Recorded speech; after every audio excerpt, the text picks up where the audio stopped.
Decía que buenos días ante todo, y para mí y para la asociación que presido, así como para los organizadores de este foro y para la propia facultad, es un placer presentaros al ponente que esta mañana estará con nosotros. La mayoría ya lo conocéis por sus numerosas intervenciones en diversos programas de televisión como analista económico o participando en debates de actualidad. El año pasado, por estas fechas, en este mismo foro y en esta misma sala, en el hall, presentamos al economista indignado con la conferencia, y este año pues presentamos a otro economista, pero no está indignado. Parece ser que tiene cierta dosis de optimismo porque es muy observador. Entonces, él nos expondrá después todo el contenido de su libro, que yo recomiendo, de una lectura muy fácil, muy amena y muy ilustrativo. Entonces, pues os lo recomiendo sin más. Es un economista que ha combinado su faceta académica y empresarial durante toda su carrera profesional. En la actualidad es economista jefe de Intermoney, una empresa fundada en el 79 y líder en España de intermediación en mercados monetarios. Contribuye con sus previsiones al panel de expertos del Banco Central Europeo sobre economía europea y al panel de Funcas sobre la economía española. Además, compagina su vida profesional con la académica y es profesor de Economía en ICADE, y a su vez ha sido también profesor de Fundamentos del Análisis Económico en la Universidad de Alcalá y colaborador de IE Business School. Es también autor de uno de los blogs de economía más seguidos en España, El Economista Observador, en la web del periódico 5 Días, y es contertulio habitual de la Brújula de Economía en Onda Cero, así como colaborador en otros medios y agencias de información, no solo en nuestro país, sino internacionales. Es autor del libro Hay vida después de la crisis, en la que explica la crisis financiera internacional, la gran recesión, la crisis del euro y la española, cómo no. Hoy está con nosotros José Carlos Díez, con una conferencia cuyo título creo que nos preocupa a todos, sin ninguna excepción: la ocupación en tiempos de crisis. José Carlos, cuando quieras. Muy bien, muchas gracias por la invitación. La verdad es que es un placer, y teniendo la actividad que tienes y dando un montón de charlas, hay dos colectivos que están siendo principalmente damnificados por la crisis que estamos sufriendo. Uno, cuando llega una crisis de esta magnitud, lo que hace el mercado de trabajo es abrir las compuertas de salida y despide un montón de gente. Ha habido una destrucción de empleo brutal, de casi el 22% del empleo privado ha desaparecido en España. Es una depresión brutal, y eso es uno de los grandes damnificados. Pero el otro es que las compuertas de entrada al mercado de trabajo se cierran, y los estudiantes pues sois otros grandes damnificados, ¿no? Es verdad que la situación no es tan dramática, porque en el otro caso pues es gente que tenía una vida, unas condiciones, pierden la renta, ¿no? Y hay un cambio drástico en sus vidas. En vuestro caso no es un cambio drástico, porque, ¿no? Pero evidentemente habéis sacrificado mucho en el estudio, ha sido un coste de oportunidad enorme de haber dedicado tantas horas a formaros, y acabar sin nada pues es frustrante, ¿no? Yo estuve en una situación similar a mediados de los 90, luego lo contaré, ¿no? Entonces, bueno, todo lo que sea apoyar a esos dos colectivos, yo creo que es mi misión, y siempre que me piden, ¿no? Especialmente aquí en Valencia, pero vamos, voy donde me llamen, ¿no? Donde haya alguien donde yo pueda ayudar y contar mis cuentos y mis historias, pues, y apoyar a esa gente, pues yo creo que es la prioridad ahora del conjunto de la sociedad y de la política económica, y por lo menos mía y de mi libro, ¿no? El libro está principalmente dedicado para ellos. ¿Qué nos ha pasado, ¿no? o dónde estamos? Que es un poco lo que intentaba explicar en el libro. Bueno, nos ha pasado una depresión por encima, que es como un tren, ¿no? Y el tren ha descarrilado y estamos perdidos, ¿no? Parece que hemos encontrado un suelo, por lo menos en lo que es la destrucción de empleo, ¿no? La economía ha dejado de destruir, pero a unos niveles ¿no? Ha perdido tanta sangre y está en un nivel de debilidad tan grande que bueno, es una buena noticia, es mejor que destruir, pero está ahí, ¿no? Todo esto que se están inventando de la recuperación y tal, pues es un poco, de momento, ilusión estadística, ¿no? Las exportaciones no van bien, están cayendo, ¿no? Ahora hemos visto la Comunidad Valenciana está aguantando un poquito mejor, es verdad que, ¿no? Se os ha caído el Estado y todo esto, o sea, tenéis que regenerar toda la parte pública, los bancos, las cajas, ¿no? Pero bueno, en la Comunidad Valenciana hay un parque empresarial con mucha tradición, ¿no? Y buenas familias, empresas familiares, y una red muy tupida de sectores bastante diversificados que por lo menos se ve que los datos de exportación aguantan mejor que la media. No van bien, ¿no?, porque las exportaciones no van bien en el conjunto de España, pero aguantan ahí, ¿no? Y la caída de la producción industrial, que ha sido muy dura en el conjunto de España en el 2013 y especialmente en todo lo que es la cornisa hacia el norte, ¿no?, Madrid, Castilla y León, La Rioja, Euskadi, Cantabria, Asturias, Galicia, pues en el litoral mediterráneo ha aguantado un poquito mejor, ¿no? No ha sido un gran año industrial, pero por lo menos no ha caído. Y luego habéis tenido el turismo, ¿no?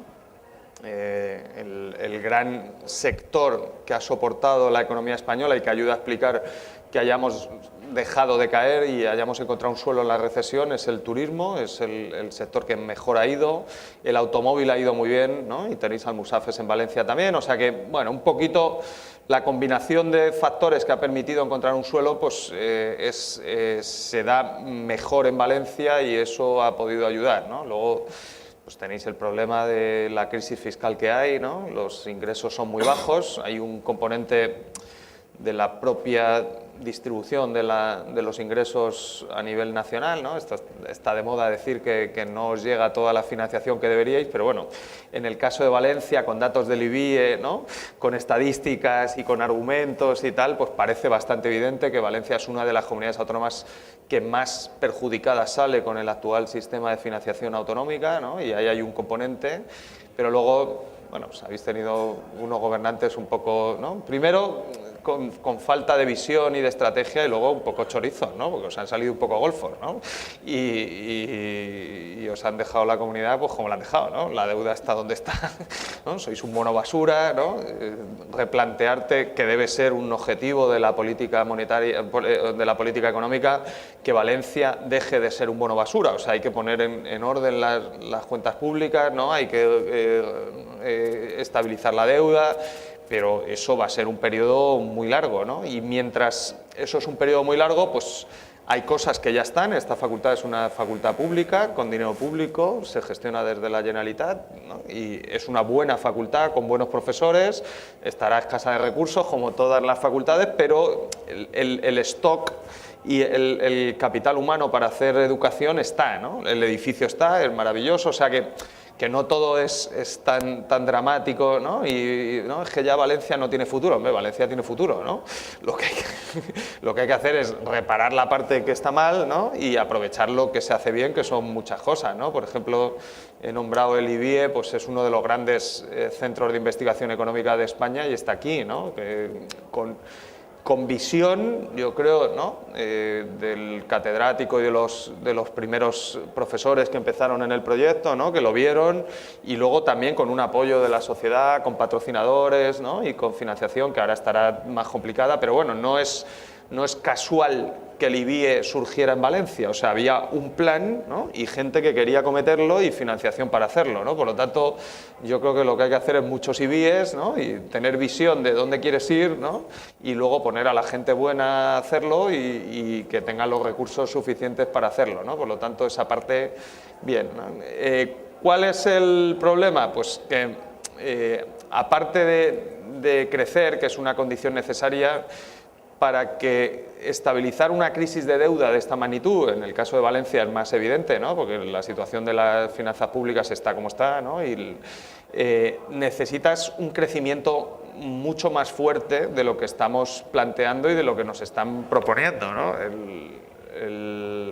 El mensaje del Gobierno es que vamos en la buena dirección, ¿no?, y viene el vicepresidente de la Comisión Europea, le hacen una entrevista y dice, no, vais en la buena dirección, os quedan 10 años para salir de la crisis. Bueno, pues en 10 años esto no aguanta, ¿no? O sea, vosotros no podéis aguantar 10 años, ¿no? La gente que está en la pobreza extrema ya, ¿no?, con problemas para atender las necesidades básicas, no va a aguantar 10 años y, ¿no?, normalmente suelen montar una revolución, ¿no?, suele ser el cultivo, yo lo cuento ahí, la revolución cubana, pues surge en esas situaciones, ¿no? Llega un Fidel Castro de turno, te monta la revolución y ya está, ¿no? Y luego, ay, es que Fidel Castro es muy malo ya, sí, pero se ha hecho con el control del poder, ¿sabes? Entonces, ¿no?, luego es muy malo, pero dura 50 años, ¿eh? O sea que yo creo que es mejor prevenir, ¿no? Llegar a esas situaciones y tomar decisiones.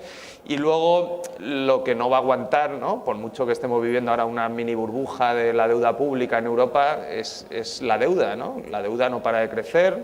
Ayer hemos cerrado con la deuda contable, ¿no? Reconocida en el 94%, pero a eso hay que sumarle pues el banco malo este que dicen que es privado, pero nadie sabe por qué, ¿no? Porque el otro día estuve con el ministro de Economía en una conferencia y no, ese banco lo creé yo y es la clave y lo vamos a gestionar nosotros. Y yo decía, pues si yo pensé que era privado, ¿no? Pero vamos, que lo gestionan ellos en el FROB ¿no? Y lo vamos a pagar todos, ¿no? Entonces, eso ya suma el 100%, ¿no? Ahora dicen que hay un pequeño problema con las renovables porque no van a pagar, ¿no? O sea, primero hacer la reforma, las quiebras y luego van a los bancos y les devuelven las plantas, ¿no? El IKEA ya les ha entregado varias plantas, ¿no? Entonces también vamos a tener un banco malo de fotovoltaicas. Enhorabuena a los premiados, vamos a tener placas y todo muy ecológico. O sea que la deuda pública va a seguir y luego, ¿no? Aquí hay gente que sabe más de esto, pero bueno, parece que a los bancos españoles les falta un poquito de capital, un poquito, ¿no? Porque les sube mucho la morosidad, eso son pérdidas y no están reconociendo las pérdidas. Entonces llegará un momento que habrá que meter otra vez más y una segunda ronda de recapitalización a la banca, ya os lo anticipo, que no sé si será a finales de este año, después del stress test, y si no será el año que viene, ¿no? Pero le seguiremos metiendo dinero a los bancos.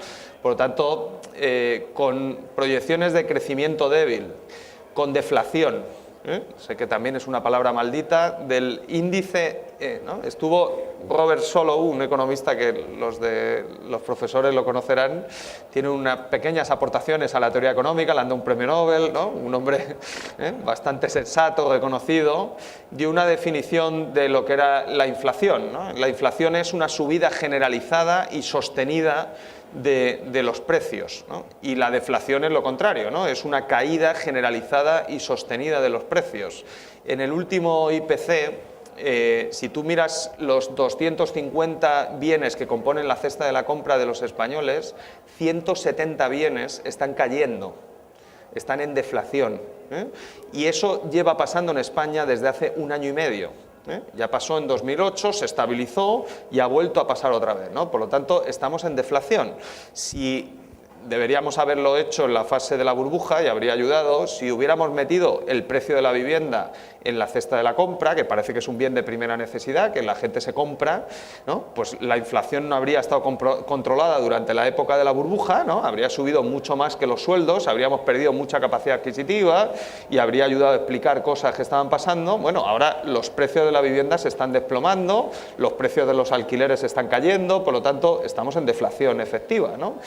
¿Qué está provocando esto? Bueno, hay muchas cosas, estamos obsesionados con las reformas y con el mercado de trabajo, que yo creo que hay que hacer cosas y hay que reformar siempre, pero con la misma legislación laboral creábamos 1 millón de empleos, ¿no? Y ahora hemos destruido en algunos años hasta 800.000, ¿no? O sea que no debe ser culpa de la legislación laboral. Otra cosa es que fuera mejorable. Hay una variable que sí ha cambiado significativamente en España, que se llama el crédito. Antes de la crisis dábamos 400.000 millones de aumento de crédito al año y ahora caen en 200.000, ¿no? Por lo tanto, parece que es una variable bastante importante que hay que seguir, ¿no? El crédito sigue desplomándose en España. Los últimos datos de diciembre, la caída de crédito en diciembre en un mes es de 27.000 millones de euros en un mes. Y nos están contando que el crédito ya crece, que ha vuelto a fluir, que el ICO va a dar crédito. Sí, todo va a fluir, pero que no se ve, ¿no? Por lo tanto, ¿qué necesita ahora la economía? Pues alto crecimiento, y para eso no sé si un boom de crédito, porque eso no es factible en una economía con problemas de restricción financiera, con problemas de financiación en el exterior, pero evidentemente, ¿no?, medidas discrecionales de estabilización del crédito van a ayudar, ¿no? Ahora estamos a punto de entregar un artículo para Naciones Unidas con un catedrático de aquí de la facultad, con Chimo Maudos, sobre el éxito de las cajas de ahorros, ¿no?, en sus 200 años y luego la historia de fracaso, ¿no?, y un poco para otros países en los objetivos del milenio que quieran mirar el caso español y el caso de las cajas, que tuvo su misión, ¿no?, y financió el desarrollo.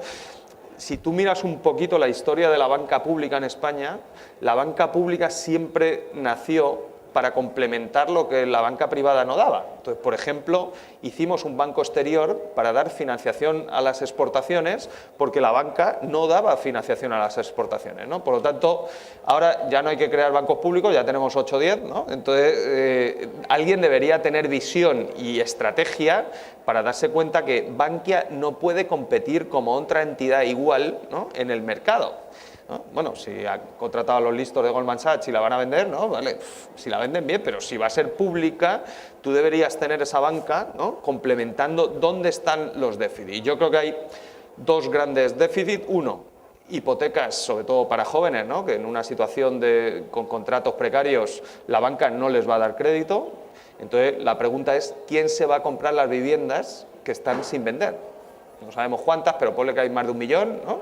Las nuevas, las usadas, ¿no?, las que están sin acabar, el suelo en promoción, ¿no? Entonces, ¿quién va a comprar esas hipotecas?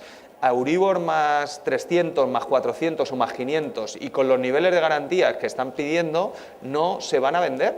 El Banco de Santander acaba de sacar una hipoteca agresiva, para ganar cuota de mercado, o sea, ¿cómo estará el resto? Sin vinculación y sin nada, Euribor más 300, 80% del valor de la tasación, que eso es razonable, y 2.500 euros de ingresos netos al mes en el núcleo familiar. ¿Cuántas familias hay en España, ¿no?, que tienen ese nivel de ingresos, ¿no? Y toda la masa de demanda embalsada, que la hay, ¿no?, sobre todo de gente joven, ¿no?, que tiene salarios bajos y contratos precarios, pues no va a ceder, ¿no? Por lo tanto, ese segmento del banco hipotecario que se creó para eso, que luego lo sustituyeron las cajas y los bancos, debería recomponerse otra vez, ¿no? Y el segmento, yo creo que esa es una clave, porque si no resuelves ahí, y está he dedicado bastante tiempo en el libro a explicarlo, ¿no?, lo que vas a tener es que las casas ya se las han quedado los bancos, las casas cada vez valen menos y los bancos cada vez valen menos, ¿no? La caída del precio de la vivienda se come el capital de la banca y cuando la banca no tiene capital no da crédito. Esto pasa aquí, pasa en Perú, en Ucrania, en los Estados Unidos, en el Reino Unido. O sea, hay historia de la humanidad para explicar que hay una relación entre el nivel de capital de la banca y el nivel de concesión de crédito y de atención de la demanda de crédito. Y eso en España no se está cumpliendo, ¿no? Entonces, o pones un suelo a la caída del precio de la vivienda y de la demanda de vivienda, ¿no?, o evidentemente pues, la inestabilidad del sistema bancario continuará, el crédito no fluirá y la economía seguirá estancada, ¿no?, y sin capacidad de levantar el vuelo con crecimientos razonables para empezar a crear empleo con fuerza, ¿no? Y el otro plan, ¿no?, que la propuesta que hago en el libro es de un tal, bueno, yo la hice antes, pero luego la hizo el señor Cameron en el Reino Unido. Cameron es un discípulo de Margaret Thatcher, o sea, es un ultraneocon, no es un sospechoso como Maduro, como la Kirchner, ¿no? O sea, no es comunista, ¿no? Este tipo se sentó con los bancos el verano de 2012 y les dijo, no quiero que el crédito a pymes caiga. Entonces, tráeme crédito a pymes y te lo cambio por deuda pública y lo llevas a financiar al mercado, ¿no?, y te financias con esa deuda pública. Bueno, sería mejor que lo hiciera el BCE o con un plan europeo, con un bono europeo, ¿no?, y que el SM o el Fondo Europeo nos cambiase deuda por esos bonos o que directamente lo hiciera el BCE, como ha hecho la Reserva Federal en Estados Unidos, ¿no? Se ha comprado titulizaciones y créditos directamente, ¿no? Yo creo que esas dos medidas en este momento son determinantes para la economía española, ¿no? Eso sería un plan de estímulo equivalente a hacer una política monetaria expansiva, porque de verdad conseguirías que el dinero que da el BCE llegase directamente a empresas y familias y se materializase en gasto, y cuando se materializa en gasto, entonces sí, los modelos que habéis visto en la facultad, la curva IS se desplaza hacia la derecha, entonces suben los precios, se acaba la deflación y crece el PIB y crece el empleo, ¿no? Por lo tanto, los modelos empezarían a funcionar, ¿no? Hasta que no arregles, ¿no? Yo siempre lo pongo como ejemplo, yo me rompí el tendón de Aquiles une la planta del pie con el gemelo, ¿no? El pie se queda tonto, ¿no? Entonces tienes pie pero no puedes andar, ¿no? Entonces lo que hay que hacer es coser, ¿no?, y permitir que el modelo ISLM empiece a funcionar otra vez en España, que no está funcionando, ¿no? Entonces eso es un plan, ¿no? ¿Va a haber medidas de ese tipo? Pues no, ¿no? Claro. No es solo un relato eufórico el que tiene el gobierno aquí, ¿no?, porque el gobierno español ya, ¿no?, bueno, No es que no tenga credibilidad, es que se la ha gastado varias veces, ¿no? Yo creo que, o sea, tardarían 10 o 15 años gobernando para recuperar toda la credibilidad que han perdido, ¿no? Y haciéndolo bien, claro, pues si siguen así, ¿no? Lo que está dando cobertura al relato del gobierno español es que es un relato europeo. Es que España para la Troika es un caso de éxito. La reestructuración del sistema bancario español para la Troika es un caso de éxito. Y lo que están vendiendo, ¿no?, en el paquete que os están vendiendo para las europeas de mayo de éxito es el sistema bancario español. Entonces tú dices, vamos, pues si esto es el éxito, ¿cómo será el fracaso, no? O sea, el éxito es una caída de crédito en un mes de 27.000 millones de euros.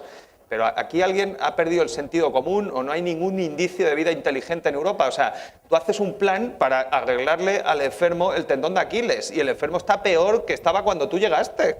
Entonces, hombre, digo, algo no está funcionando aquí, ¿no? Pues no, esto es un caso de éxito, entonces no va a haber medidas, ¿no? Ahora, como no va a haber medidas, pues va a seguir cayendo el crédito, las empresas no van a tener financiación, va a ser muy complicado hacerlo, ¿no? Y vas a salir, ¿no? Esta es la situación. Yo creo que el escenario sigue siendo muy complicado, ¿no? La parte de la deuda pública crece exponencialmente, el déficit público no sé lo que cerrará porque, ¿no?, llevamos ya 2 meses y todavía no sabemos cuál es el déficit, pero, ¿no?, y luego cuando lo sacan tardan 2 años porque no paran de revisarlo. Todavía estamos modificando el déficit de 2011. O sea que, ¿no?, como las auditorías, hasta dentro de 2 años no tendremos datos permanentes de cuál es la situación fiscal de la economía española, que yo creo que no la sabe ni el gobierno porque ha tocado tanto y ha maquillado tanto las cifras que ya nadie sabe cuál es el déficit real, ¿no? Pero bueno, ponle que van a salir con un déficit de 70.000 millones de euros. 70.000 millones. Con una deuda pública próxima a 1 billón, más lo que queda por aflorar que va a llegar, ¿no? Para conseguir estabilizar el crecimiento de la deuda pública, con la ecuación de sostenibilidad que viene en el libro de Blanchard y que os enseñan aquí en Teoría Económica, España tendría que crecer por encima del 3%, porque no hay inflación, ¿no? O sea que todo es crecimiento real, ¿no?